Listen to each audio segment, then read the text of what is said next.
Anybody have any procedural issues, or if not, Ms. McGrath, the floor is yours. Good afternoon, sir. Sir, I would take you through a summary of my lengthy evidence. I appreciate that you have read it and recognise that there's an awful lot of detail in there and policy analysis. I take my majority of it as read and will just highlight the key points for you. So my qualifications and evidence are set out in attachment 1, and I think it might be useful at this point to just highlight so that I was part of the rolling review of the Whangarei District Plan, having worked at the District Council for a number of years, and was particularly involved with rezoning in this location, sir. So if I may just share that zoning pattern again, I will answer your earlier question now. Well, hopefully it's coming up. Yes, I recall your involvement, and you may or may not recall my involvement. Yes, sir, I do. Less than yours, but nevertheless enables me to have a reasonably good knowledge of the area. Is helpful. Maybe just double click on it. Sorry, so I'm just trying to get it larger for you. Double click on the slide and you try that.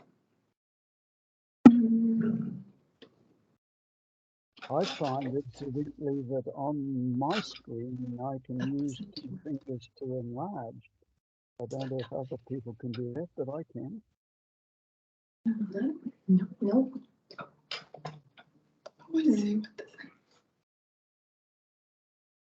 Is it large on your screen, sir? Yes, and I can enlarge it at will with my 2 Oh, fingers. good. All right. I'll work off a little screen on my side. So as Mr. Farrow identified, the district plan has been going through a rolling review, and the benefit of a rolling review is that council can pick and choose the scope of its plan changes and set the scope through the notification, as you'll appreciate, sir. And so the steps that council has been following is either by topic or by location or by zone, and has been releasing either individual plan changes or groups of plan changes. And so the most relevant to this particular location, sir, is the rural plan change tranche that was undertaken 17, 18, 19. And that set the scope specifically to look at rezoning all of the rural area of Whangarei district. It introduced the coastal environment, as Mr. Farrow identified the outstanding landscape and outstanding features. It also introduced the rural urban expansion zone called the Rui, which was the purple area that the dark purple area that Mr. Farrow identified earlier. That's just recently been renamed Future Urban Zone under the changes to the district plan to meet the national planning standards. Through the process, it also identified expansion of what was called then the Living 1 and Living 3 zones, and that included rezoning the front portion of the particular application site to be Living 1 with an overlay triggering some traffic assessment requirements. So through that process, sir, submissions and appeals came through and resulted in the light purple portion, the low density residential, extending up into the northern portion of the site located to the west of the application site. And so that zoning pattern has resulted throughout the plan change process, and the extent to which council could remedy that was limited due to the scope of submissions and through appeals. Now, when council looked at the next tranche of plan changes, the urban and services plan changes, again, it looked to limit the scope of the extent of land being rezoned and also the risk to council through the plan change process. And so at that time, sir, they chose not to look at any rural rezoning and did not look to extend any of the residential zoning and limit the extent in which submissions could occur. So there was really no opportunity for submitters to look to rezone the northern portion of the subject site. It's been quite limited through the rolling review. And so through that process, we've ended up with the general residential zone to the front portion of the subject site, and also through the urban and services plan changes, the open space zoning, the natural open space to the north. And so as it has been identified through this process, you've ended up with a very random pocket of rural production zoning through here. So, sir, I trust that answers your question from earlier on today.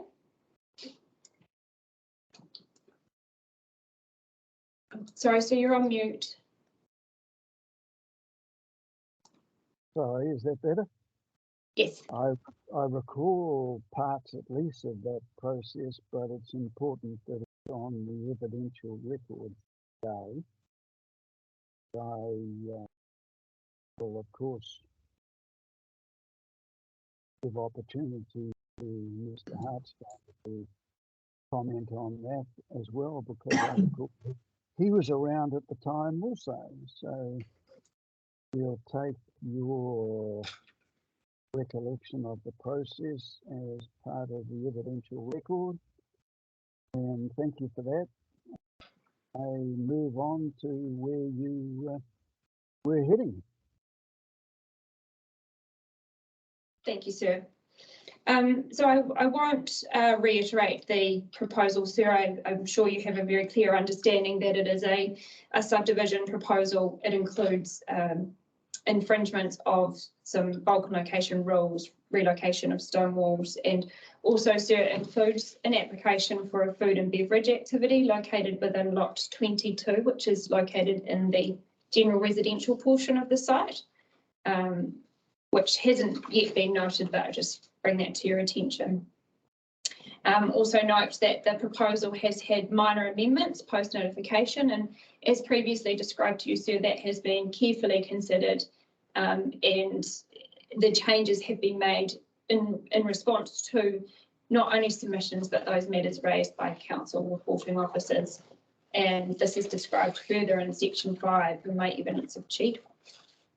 So I believe that Mr. Farrow has given you a very detailed explanation of the site and the context, and I do not propose to repeat that again. I do highlight, sir, that there is a critical electricity line that traverses the northwestern corner of the site. Now, this has been undergrounded as a result of the James proposal to the east, and so any rules and restrictions in the district plan somewhat lessened and not so much of a concern in this location, and the applicant has been in consultation with North Power with respect to that. So I believe that the island of rural production zone in this location has been subject to an area of expected change as a result of the residential zoning, not only through the rural plan changes, but the urban and services plan changes have led to an intensification through the general residential zone, and this has had an influence on the residential and rural character of the wider area. So I have described the consents in section 6 of my evidence in chief, and again do not propose to detail them here, noting that the overall resource consent required is for a non-complying activity. Moving on to actual and potential effects, I have comprehensively addressed the actual and potential effects in section 7 of my evidence in chief.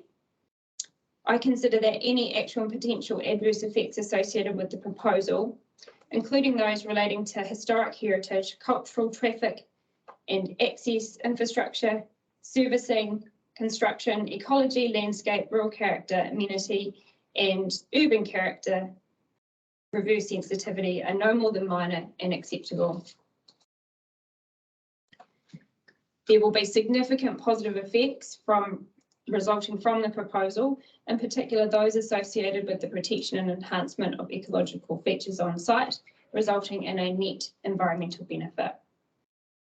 Of the potential adverse effects, landscape and rural character and amenity are of primary concern to the Council reporting planner, Mr. Hartstone, and expert witness, Mr. Kensington, who have also these matters have been raised by a number of submitters. The level of built form located between Waitawa Stream and the slopes of Hurupaki and the potential effects on the landscape of Hurupaki was identified by Mr. Kensington. Mr. Farrow has addressed this in the visual dominance of the built form on Hurupaki, including creating the simulations to graphically illustrate how the proposal will sit amongst the surrounding land use activities and the existing landscape character. I rely on and agree with Mr. Farrow's assessment and consider that the proposed subdivision design will not have prominent presence or any noticeable adverse impact on the views of Hurupaki. I consider that rural character and amenity is not limited to just rural land use, open pasture, but includes a range of factors such as a dominance of natural features, including landforms, watercourses, and vegetation, as described in policy, Rural Production Zone Policy 1. Of the site and the surrounding environment does not display a distinctive rural character and amenity elements listed in Policy 1, other than displaying a dominance of natural features of Hurupaki and Waitawa Stream.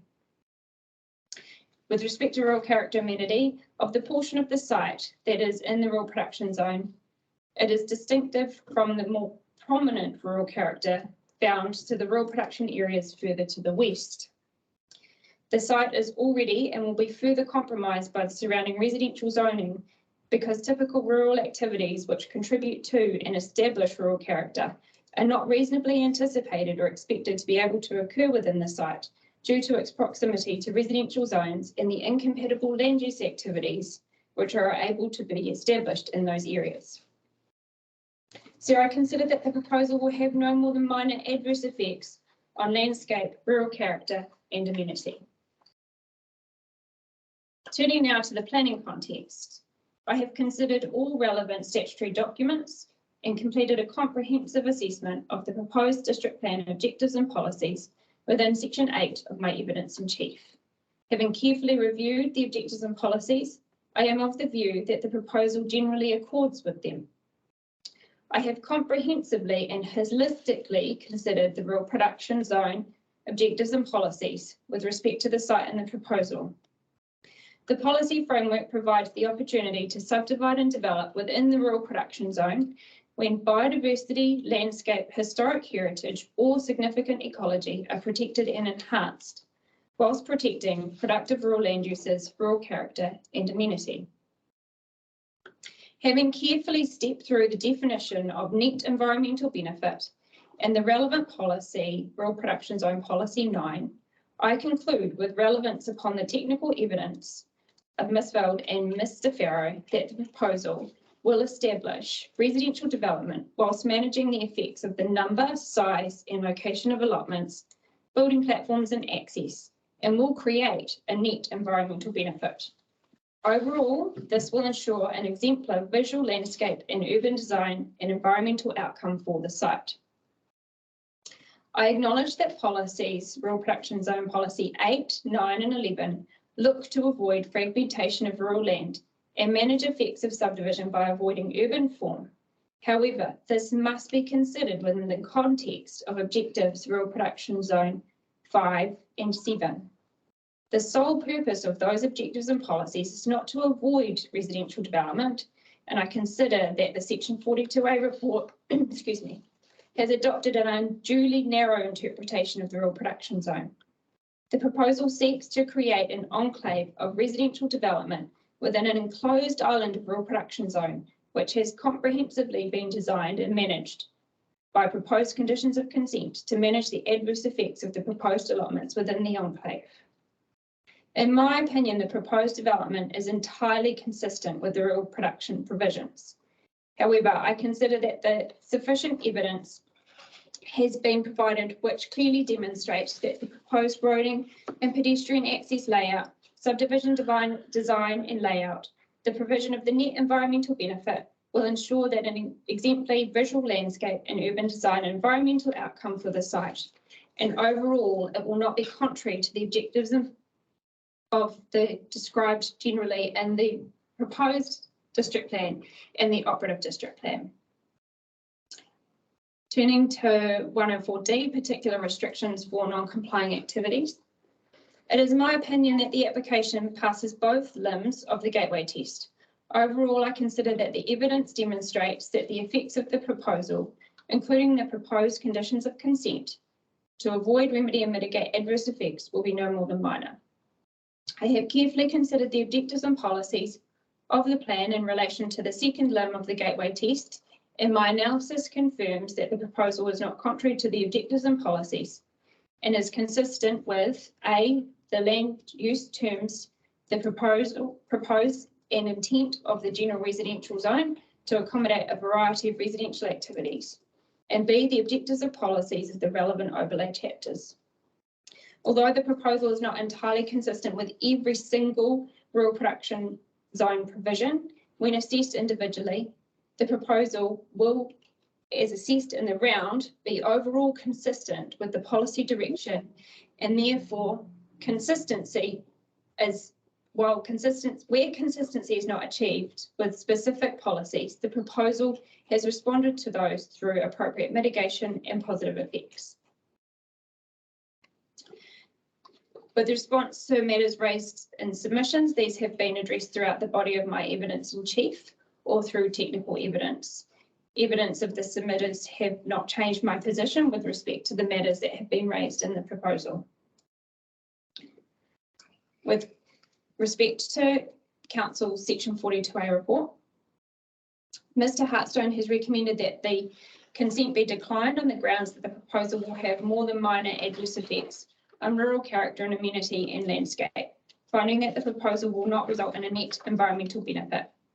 As detailed in Section 11 of my evidence in chief, Mr. Hartstone and I disagree with respect to potential adverse effects on rural character, amenity and landscapes. I disagree with respect to Mr. Hartstone as to whether or not the proposal will achieve a net environmental benefit. His assessment of policies, Rural Production Zone Policy 8, 9 and 11, and his conclusion that the proposal will be contrary to these policies. Mr. Hartstone further describes the future development to the west as likely to be rural residential in nature. I disagree with this statement. The land holding immediately to the west of the site is zoned for large lot residential density and a future urban zone which allows down to 500 metre squared lot sizes if fully serviced, equivalent to a general residential zone density. I consider that the existing land and development pattern further to the west will reflect a rural residential density. In conclusion, overall, after carefully considering the relevant statutory documents, the submissions received, the assessment undertaken in the Section 42A, the submitted evidence received, I continue to recommend that the resource consent be granted, subject to the proposed conditions of consent that are attached in Attachment 3 to my evidence in chief. Thank you, sir.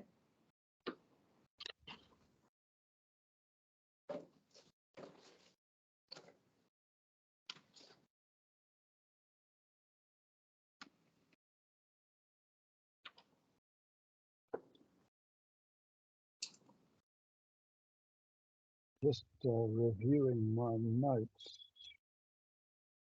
for asking you a question, so just bear with me a moment or two if you would.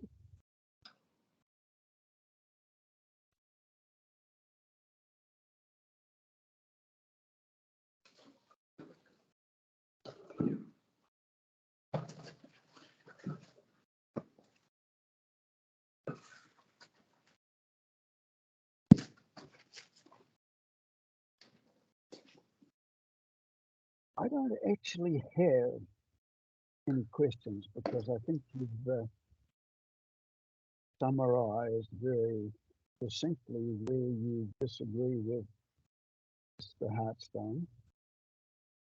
Most difficult job I will have assessing whether to grant consent or not will be in balancing the various matters which you disagree upon.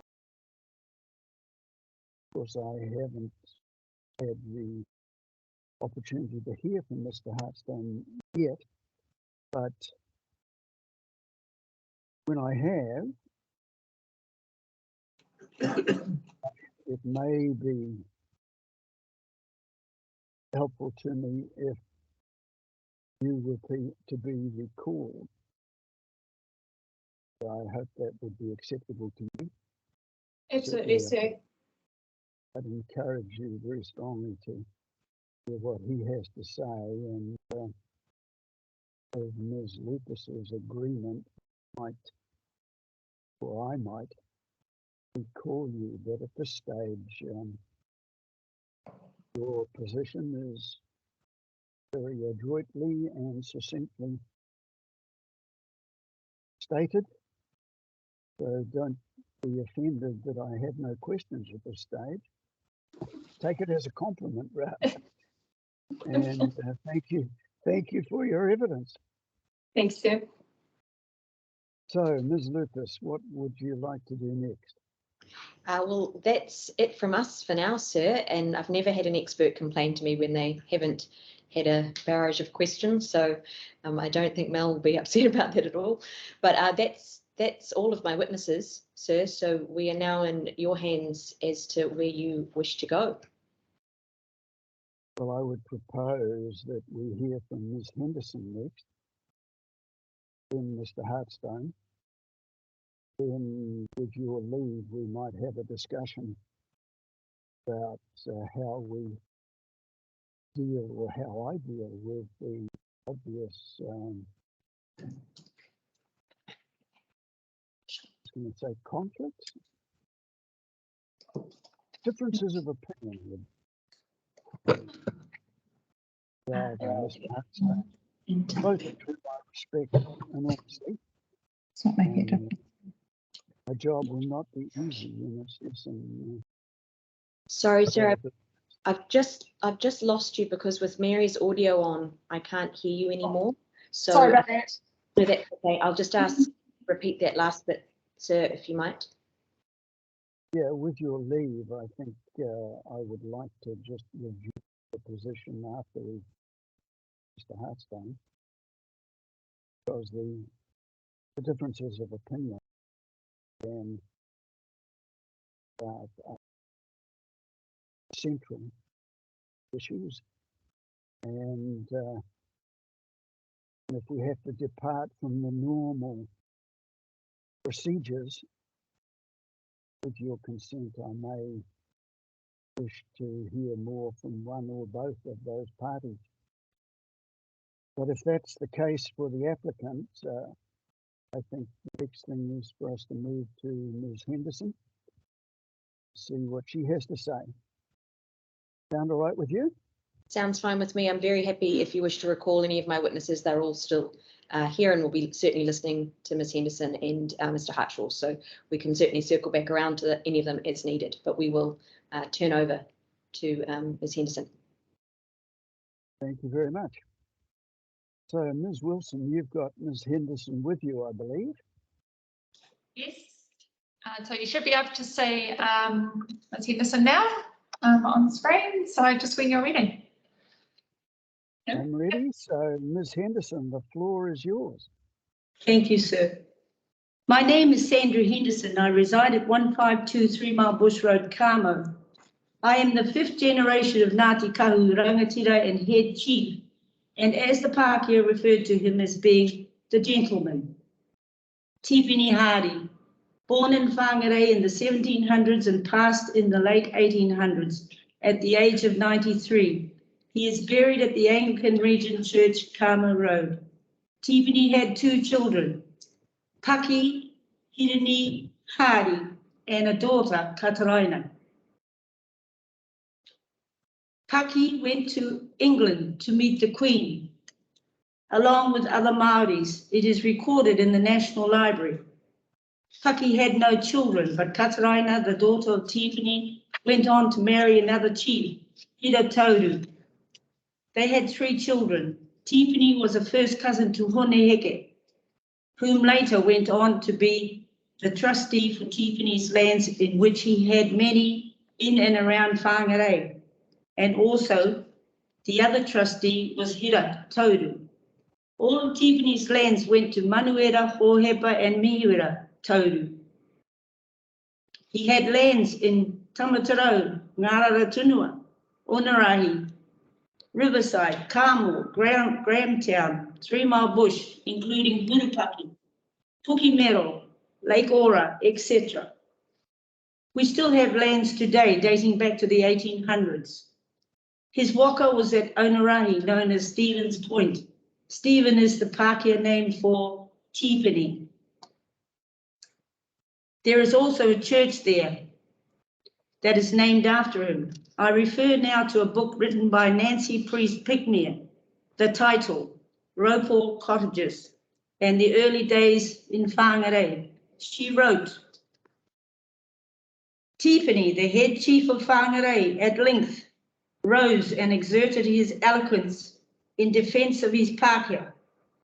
His Pākehā was no common ship Pākehā, but a gentleman. Tiffany had a good relationship with Pākehā through the early settlers coming to Whangarei for trade, etc. Tiffany also had many pā sites and gardens, Hurupaki being one of these areas. For generations, my family have resided in 3 Mile Bush. The very first development in the area was done by my grandmother, Kataraina Pohe. Tiffany owned many properties in the area. With the Waihitapu, as we knew as Ketaniko Cemetery, now known as Kamo Cemetery, a lot of my ancestors are buried there, including Hiratorurangi, his children, wife, and my grandmother, Kataraina Pohe, and also my father, who was Pākehā and English, and his family. Whakapapa links people to all living things and to the earth and the sky, and it traces the universe back to its origins, a single line of descent from an ancestor without marriage. I remember growing up in 3 Mile Bush and climbing the trees, the trirere trees that were over 100 years old, that were cut down. I used to eat berries from them, go home, and my mother would shriek in horror because my mouth and my teeth were black. However, although those berries were a bit bland, I enjoyed eating them. And also, my great-grandmother, Mihiwera, used to live in Dip Road, not far from the area of those trirere trees. There was a creek there with clean, flowing water. We used to pick watercress and catch koda from the creek, black crayfish. The creek no longer exists today, as it has dried up. And also another favorite area whilst I was growing up in 3 Mile Bush was Lake Ora. The lake is owned by me and my first cousins today. It used to be full of blackberries, and on the weekend we used to go there and pick blackberries and sell them to Mrs. Fisher for $3 a bucket. Then go and buy some lunch and return to the lake for a swim. The lake was also another food source for us. We used to catch eels and smoke them as we lived off the land. My father also used to take me shooting in that area. I refer now back to a piece written by Nancy Priest Pickmere, Ropal Cottages. And it refers to the sale of a piece of land that was purchased in 1844 by Matthew Whitelaw. He asked Tiffany Hardy, "Why do you stop my work? I have bought the land." Tiffany replies, "You buy the land, you no buy the stones. these stones good to paint Māori's faces when go to war. If you come to take things on my land, it is robbing me. I am here today, representing many. You have to live in the area to know what happens there and know about the changes that have occurred over a period of time. Many new developments have happened in the area, which has made a huge impact on the environment, such as traffic volume has increased hugely, high speeds, overtaking in areas that aren't safe, more traffic volume of trucks transporting soil and rocks out of the area to remove the stone walls or allocate them elsewhere would only increase more accidents, as we have already experienced in the area, and is a serious safety issue. Whangarei Hospital is already overworked with COVID. Early prevention is the key to saving lives in the area. And also, they already have put traffic signs in the area. They are not making a difference. We are situated right in the middle of these new developments and see the impact that it is making, and seeing the high speeds and seeing the overtaking in areas that aren't safe to pass in. The stone walls and the removal or opening would also only increase the accident rate here. And as we know, the stone walls were used not only for wall paint, but came from the gardens where my ancestor had their pa on Hurupaki. And that tells me that their date is around early 1800s to mid 1800s. It is a site of significance, as Heke spent time there to recover from the battles that took place in Whangarei when people came from other countries to invade Whangarei. Many of our people were wounded and killed in those battles. We have today also farmers in the area whom are putting their cows on Māori land here, close to the lake area. When I took conservation there, they told me that this shouldn't be happening. Also, people cutting trees again around the lake. When I asked, what are you doing? It's on Māori land. When I asked, who gave you permission? He said, oh, I'm just trimming them. It is a tōtara tree. I said, please put your chainsaw away and remove yourself. Also, with regards to Hurupaki, I feel the walking track that you have in your proposal would only disturb what we are trying to protect on Hurupaki, such as the parside and gardens. And as New Zealand Heritage, on our first visit and engagement with you people on the site of the first James development, James from New Zealand Heritage made it quite clear you cannot disturb that area of the gardens.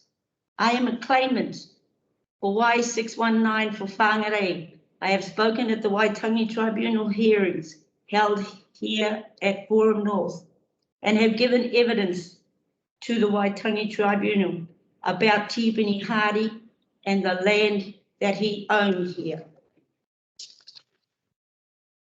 My father carried out maintenance work on these stone walls in the area and at Mangatapere. My brother Les was also in the business of growing native trees in Whangarei and Auckland and donated many of those trees to schools from their nurseries. He is buried at Manu Cemetery, now not far from the nursery where he worked for council. Also, when myself and New Zealand Heritage approached Hurupaki Holdings about the first development of the James in the area, we were given a road to name and 2 reserves. We have had no contact to date. Also, My grandmother gave land in the area for a church to be bought into 3 Mile Bush at the end of Tukimera Road, in which I attended Sunday school and girls' rally regularly and attended Sunday service with my grandmother. I feel you have weakened the mana of our people, and I am saddened. Note, I also heard that the taraire trees that were cut down went to a mill in Mataro, where they were to be sold.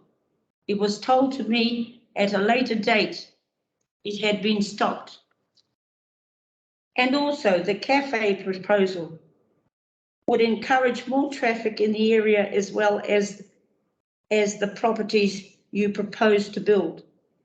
Cattle has been grazed on Hurupaki today, and previous land of Hurupaki also has been sprayed for the first time. I've never ever seen it being sprayed until you people arrived. We do use this area across the road for parking when we have tangis, etc. It has always been a parking bay for us. Also, with regard to Hurupaki and the naming of Hurupaki, Tipini Hardy's son was Paki. The Huru means here. We today, Paki died in the battles. We today still don't know if he's buried on the far side. But he did name Hurupaki after his son, because he passed when he was only young. So, in conclusion, I therefore oppose your proposal and the second development of Hurupaki Holdings. Nō reira, tēnā koutou, tēnā koutou, tēnā koutou katoa.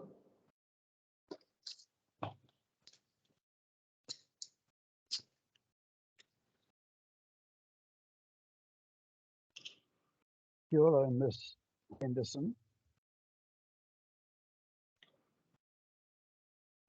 You have a very distinguished whakapapa. I note that there are quite a few other submissions, many of them from people bearing the name Henderson.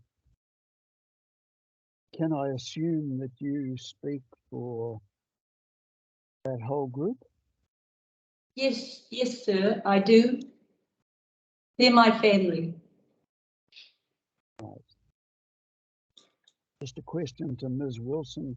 Are there any other people who wish to be heard, or is Ms. Henderson representing all those who wish to be heard? We don't have any other submitters that wish to be heard, no. Okay. Thank you for that. Ms. Henderson, you heard what Mr. Carpenter had to say about the walls, and he mentioned that the stones in those walls, or stones like them, were traditionally used many years ago. They would have been moved around. Do you oppose the moving of them as proposed in this subdivision? Yes, Your Honour. Yes, sir. You have to give me no honour. Not a judge, but I do have the job of making the decision, which Yes. what you've heard already, you'll appreciate is not going to be an easy one. Applications like this are sometimes described as sitting on a knife edge, and the adjudicator might fall this way or that way off the knife edge. But I do thank you for what you've told me about the history particularly. And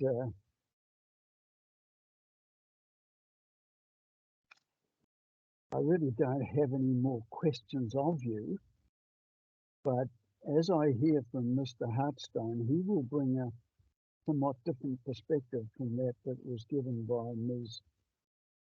McGrath. They are both very experienced planners who know the Whangarei area over a long period. Not quite as long as you do, but nevertheless quite a long time.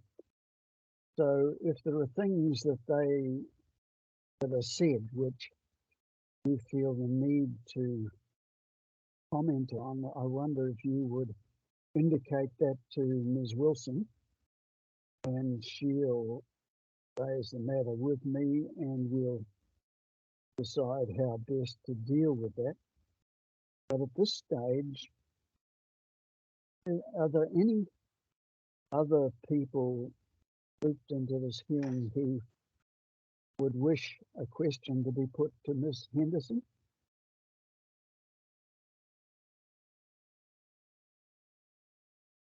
Nobody is raising a hand, so I'll take that to be in the negative.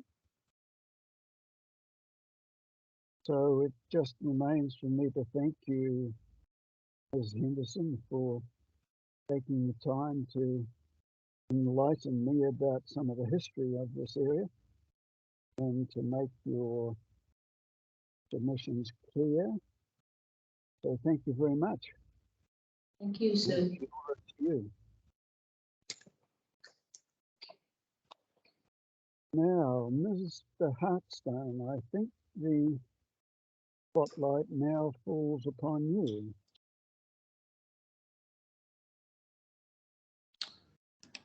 It would appear so, sir.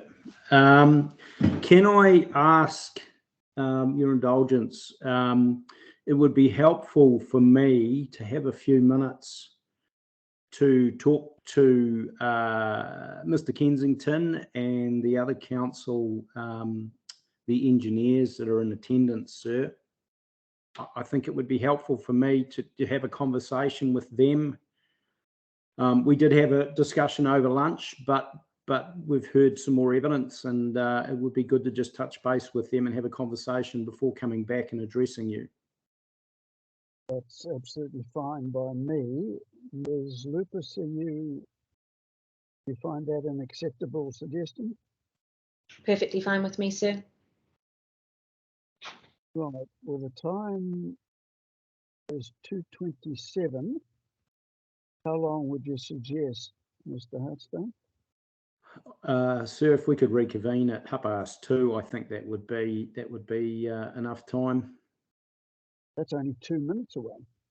Oh, sorry, sorry, right, it is 2:40 or 20 to 3, sir.